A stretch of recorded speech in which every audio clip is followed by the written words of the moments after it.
Here's a day in the life of my homemaker grandma during the Great Depression.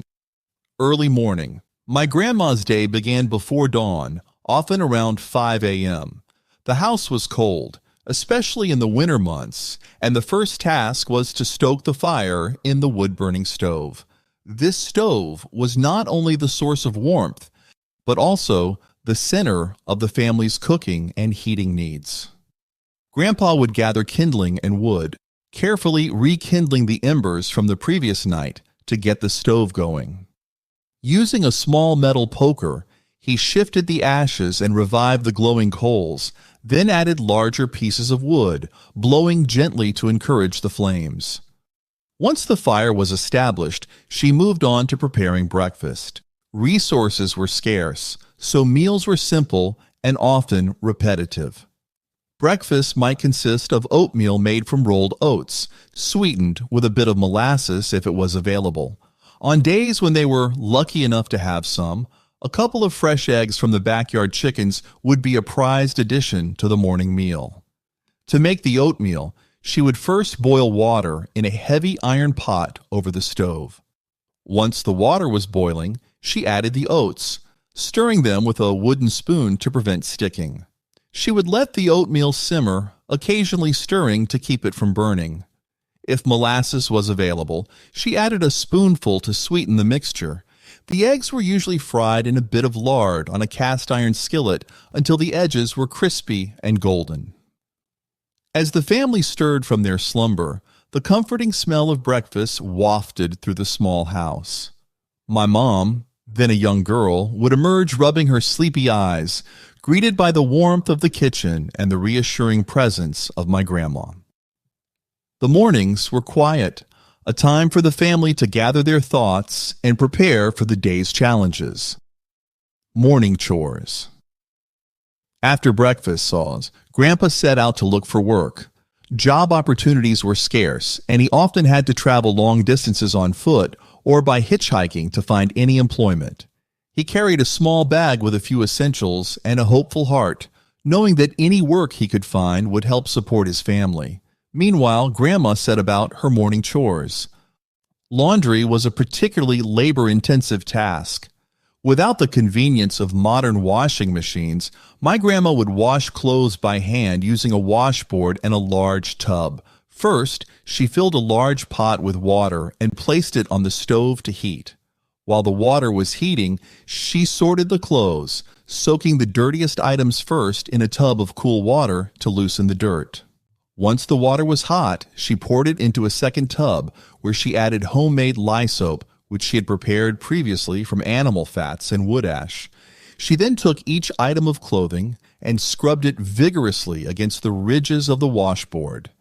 After scrubbing, the clothes were rinsed in a separate tub of clean water to remove the soap.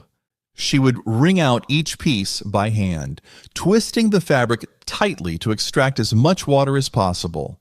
Finally, she hung the clothes on a line strung between two trees or poles outside, weather permitting. If it was raining or snowing, the clothes would be hung indoors near the stove, where the heat would help them dry. The family wasn't affluent enough to own a cow, so they relied on milk delivery.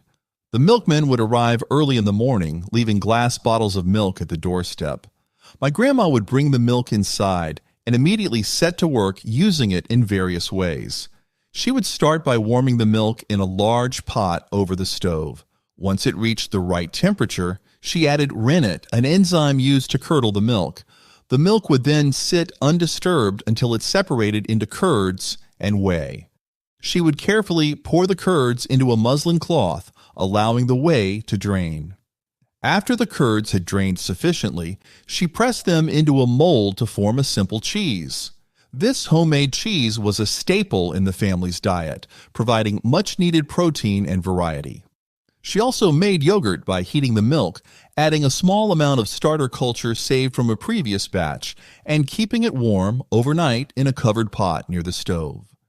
Mid-morning, maintaining a vegetable garden was crucial for providing fresh produce to supplement the family's diet. My grandma spent part of her mid-morning tending to the garden. She would weed, water, and care for the plants, ensuring they thrived. The garden produced staples such as potatoes, carrots, beans, and leafy greens, which formed the backbone of the family's meals. She used a simple hoe to break up the soil and remove weeds, working methodically to ensure each plant had enough space and nutrients to grow. Watering was done with a hand pump and a watering can, which she carried back and forth from the well. Food preservation was another essential activity. Canning vegetables and fruits was a common practice, allowing the family to store food for the winter months when fresh produce was scarce. My grandma was adept at canning, sterilizing jars, and sealing them with homemade preserves, jams, and pickles. The kitchen would be transformed into a bustling workshop with jars, lids, and pots of boiling water spread across the counters. My grandma's hands moved swiftly and skillfully, filling jars with tomatoes, beans, or peaches. The process required precision and care to ensure that the food was safely preserved. To can vegetables, she first sterilized the jars by boiling them in a large pot. She then prepared the vegetables by washing, peeling, and chopping them into uniform pieces. The vegetables were briefly blanched in boiling water, then packed tightly into the hot jars. She added boiling water or brine to cover the vegetables, leaving a small gap at the top. The jars were sealed with lids and placed in a water bath canner, where they were boiled for a specific amount of time to ensure they were properly sealed and preserved. As she worked in the garden or kitchen, my mom and her siblings would often play nearby, their laughter mingling with the sounds of the countryside. These moments of joy and normalcy were cherished, offering a brief respite from the daily grind. Noon. The midday meal, or lunch, was usually simple and straightforward. Leftovers from the previous night's dinner were common, as nothing was wasted. Soups and stews made from garden vegetables and whatever meat was available were frequent staples. Bread, often homemade, was a regular accompaniment made from flour and yeast, with perhaps a bit of lard if available. To prepare a stew, she would start by chopping onions, carrots, and potatoes into small pieces. She would heat a bit of lard in a large pot, then add the onions, cooking them until they were soft and golden. Next, she added the carrots and potatoes, stirring them to coat with the fat. If there was meat available, she would cut it into chunks and brown it in the pot with the vegetables. She then poured in enough water to cover the ingredients, adding a handful of dried herbs for flavor.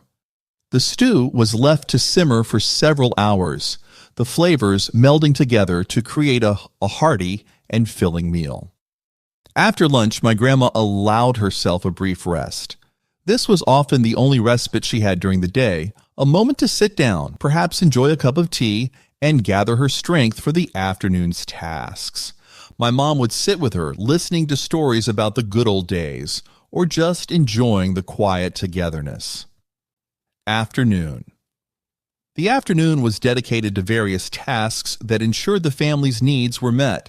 Sewing and mending clothes were vital activities, as buying new garments was often out of the question. My grandma was skilled with a needle and thread, patching worn-out clothing, darning socks, and sometimes making new clothes from old fabric or flour sacks. The sewing basket, filled with spools of thread, needles, and scraps of fabric, was always close at hand. My grandma's fingers would deftly mend a tear or sew a new dress from an old curtain. She used a foot-pedal sewing machine for larger projects. For smaller repairs, she would sit by the window, using the natural light to guide her needle. Cleaning the house was another ongoing task. Sweeping floors, dusting surfaces, and ensuring the home was tidy required constant attention. This was especially important in a time when maintaining cleanliness helped prevent illness, given the limited access to medical care. My grandma used a straw broom to sweep the wooden floors, gathering dust and dirt into a dustpan.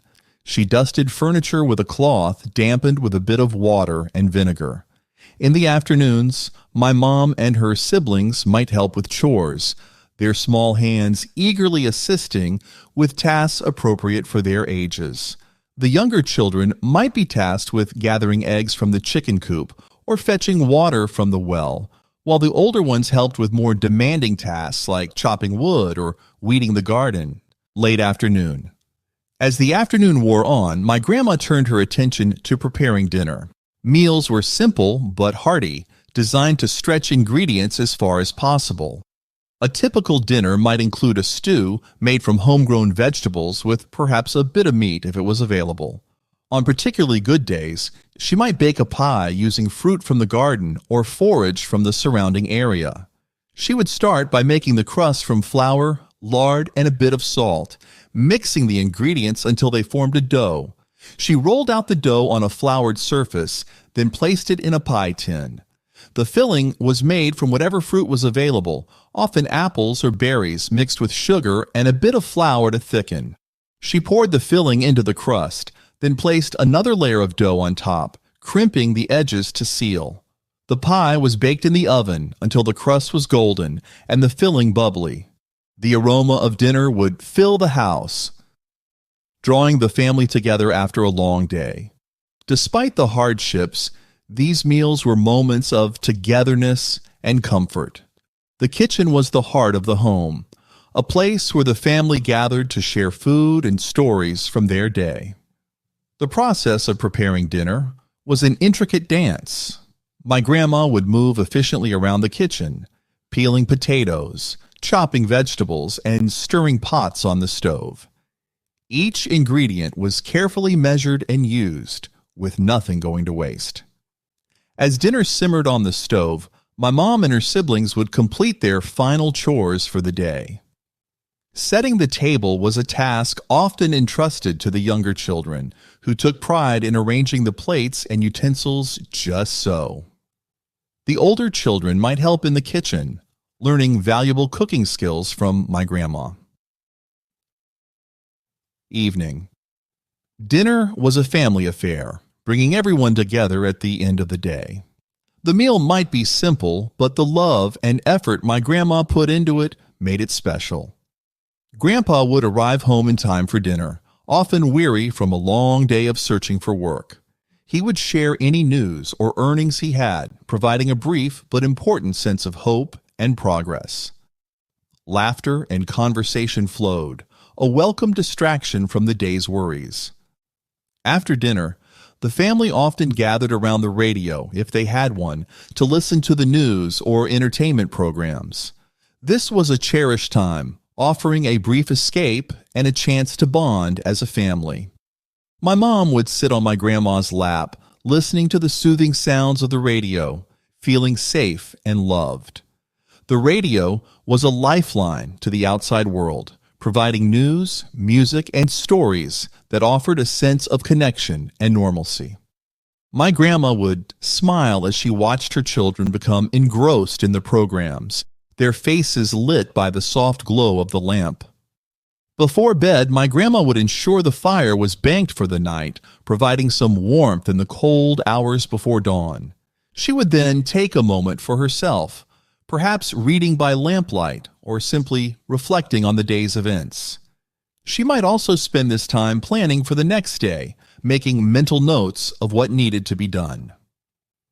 As the household settled down for the night, the comforting routine provided a sense of stability amidst the chaos of the outside world. My grandma's tireless efforts, day in and day out, ensured that her family not only survived, but found moments of joy and peace during the Great Depression. Her work was never truly done, but the satisfaction of seeing her family safe, warm, and well-fed was a reward in itself. She would climb into bed, weary but content, ready to face whatever challenges the next day might bring. The quiet of the night enveloped the house, a brief but welcome respite before the cycle began anew. For more contents like this, click here to subscribe